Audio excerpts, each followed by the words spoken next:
O corpo é o mapa emocional mais preciso. Dentro do corpo existem códigos emocionais por toda a parte. Ele expressa de forma muito honesta as emoções que vivem dentro de nós. Por exemplo, costumamos dizer: fiquei tão assustado que comecei a suar, fiquei tão envergonhado que o meu rosto ficou vermelho. Fiquei com tanto medo que as minhas pernas tremiam. Fiquei tão assustado que o coração quase saltou para fora do peito. Assim que ouvi aquilo, senti um arrepio no coração. Fiquei tão intimidado que o corpo inteiro ficou rígido. Ou então, assim que te vejo, tenho vontade de vomitar. Estas expressões, na verdade, estão a lembrar-nos de algo. As manifestações externas do corpo muitas vezes refletem as emoções profundas do nosso interior. Em 2014, o cientista finlandês Lauri Numenmaa convidou cerca de 700 pessoas vindas da Finlândia, da Suécia e de Taiwan para estudar como diferentes emoções se refletem em diferentes partes do corpo.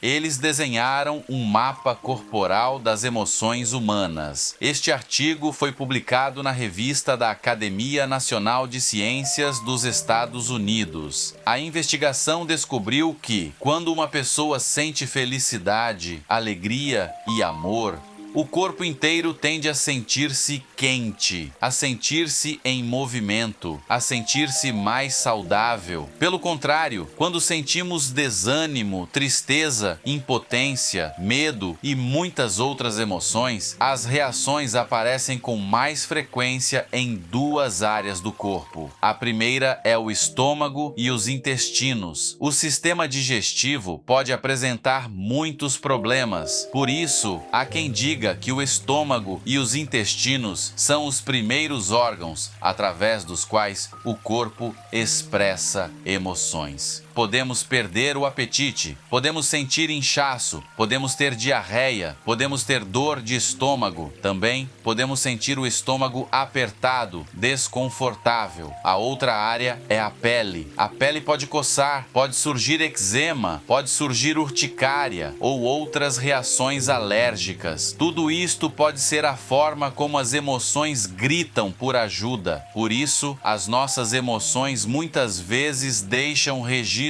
muito reais dentro do corpo.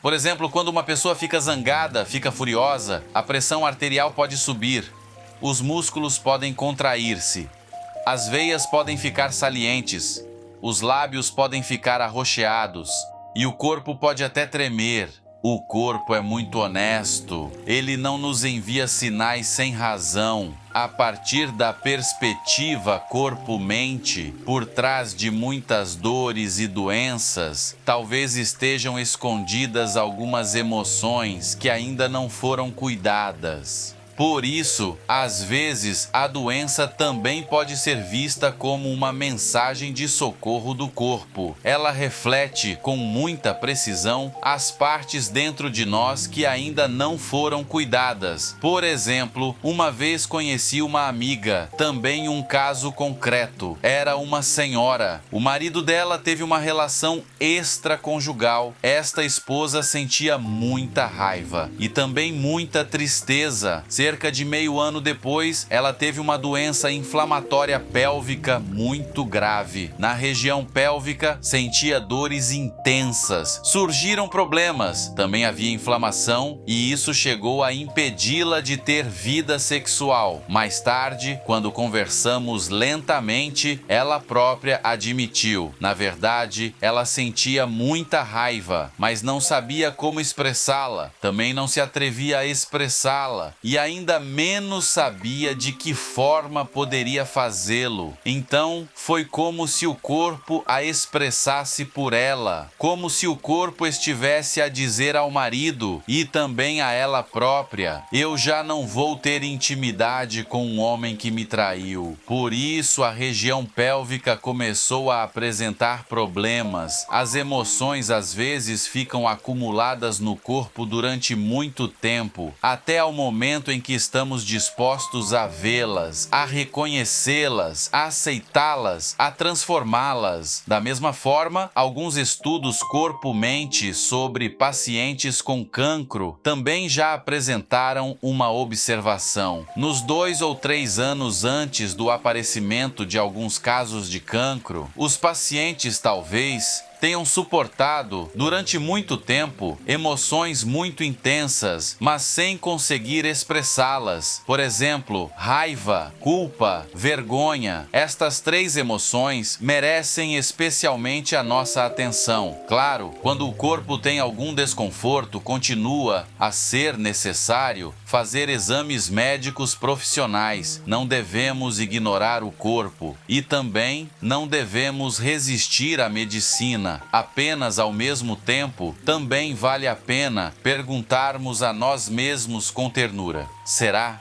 que o meu corpo está a lembrar-me de alguma necessidade emocional muito profunda? Por isso, a origem da saúde do corpo não está apenas nos cuidados exteriores. Também inclui a nossa saúde emocional e a nossa saúde espiritual. Se ignorarmos durante muito tempo as necessidades emocionais do nosso interior, muitas vezes o corpo usa a dor e a doença para nos recordar-nos que precisamos amar-nos. Por isso, a dor e a doença não são de forma alguma um castigo. Também não existem para nos magoar. De outro ponto de vista, talvez venham de um amor por nós. Talvez queiram que voltemos a cuidar de nós, a preocupar-nos conosco, a tratar-nos com carinho. Agora, tenta ficar em silêncio. Sente por um momento. Ultimamente, há alguma parte do teu corpo que esteja desconfortável. Há alguma zona que esteja tensa, pesada, dolorida ou cansada. Tenta sentir a dor do corpo e também sentir a fragilidade do corpo. O que ela está a tentar lembrar-me. Se estas dores forem um lembrete de amor, um sinal de amor, então que partes de mim merecem soltar lentamente alguns apegos? Que partes de mim merecem soltar alguma ganância? Que emoções já não preciso continuar a agarrar? Como posso cuidar melhor de mim, tratar melhor de mim, ser mais aberto e também mais livre? Vamos regressar com ternura ao corpo, regressar à respiração, regressar ao interior, escutar-nos bem,